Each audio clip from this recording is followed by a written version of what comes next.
দুলাভাই, কালকে রাত্রে তো আপনি আমার রুমে আসছিলেন, আমি দেখলাম। আজকে তো আপু বাসায় নাই, আজকে আপনার ইচ্ছাটা একটু পূরণ করতে পারেন। আরে কি বলছো তুমি? আমি কি ইচ্ছা পূরণ করবো?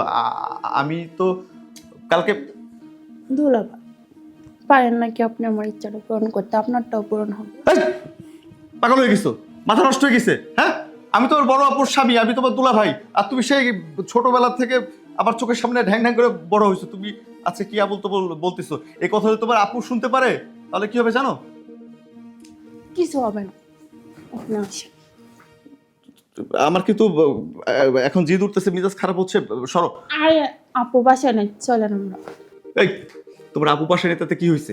আমি যে তোমার দুলা ভাই, আমি যে তোমার বড় ভাইয়ের মতো, তুমি কি ভুলে গেছো? কই কি হয়েছে এই জন্য? চলেন।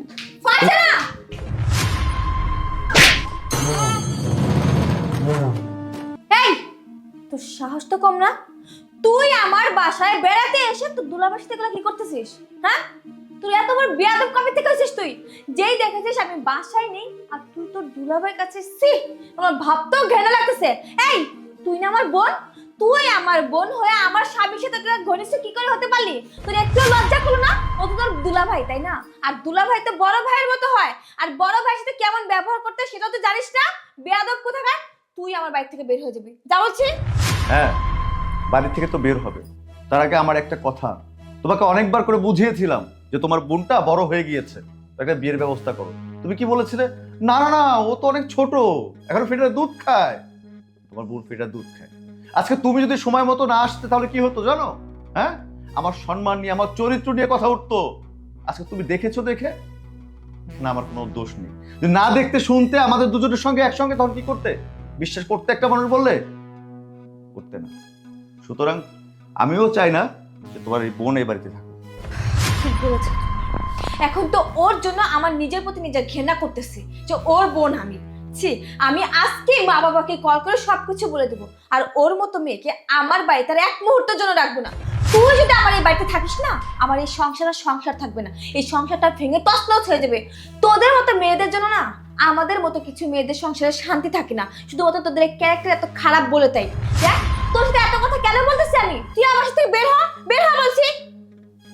আপু তুই আমার মাফ করে দে আপু, আমার এরকম আরো হবে না। আমি দুলাভাইয়ের আপু ভাই হিসেবে দেখ। সরি আপু। সরি? আমি তোকে মাফ করব? ইম্পসিবল। তোকে আমি কোনোদিনও মাফ করব না। তুই অনেক বড় অপরাধ করে ফেলেছিস। তুই আমার স্বামীর দিকে নজর দিয়েছিস, আর যেই মেয়ে, সে আমার বোন হোক বা যেই হোক না কেন, আমার স্বামীর দিকে নজর দিলে ওই মেয়েকে আমি কোনোদিনও ছাড়বো না। তো সাহস তো কম না? আমি আজকে তোমার মা বাবাকে ফোন দিয়ে বলবোই, আর তুই এখন বের হবি। তোকে আমি কোনোদিনও মাফ করব না। ঠিক আছে, আমি চলে যাচ্ছি, তুই এই কথাটা মা বাবাকে বলিস না।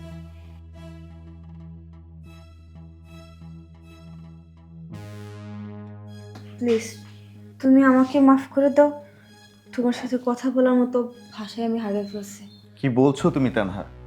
আজকে তুমি যে একটা মহত্তর পরিচয় দিয়েছো, যে তুমি, আমি কি বলবো, তুমি আমার স্ত্রী, আমার সংসারের একটা রমণী। তুমি, তোমার মতো বউ আমার ঘরে পেয়ে না আমি সত্যি অনেক হ্যাপি আছি। তুমি যদি আজকে তোমার বোনের মতো হতে তাহলে কিন্তু তাকে প্রশ্রয় দিতে, কিন্তু তুমি কি করলে? তাকে বাড়ির থেকে বের করে দিলে।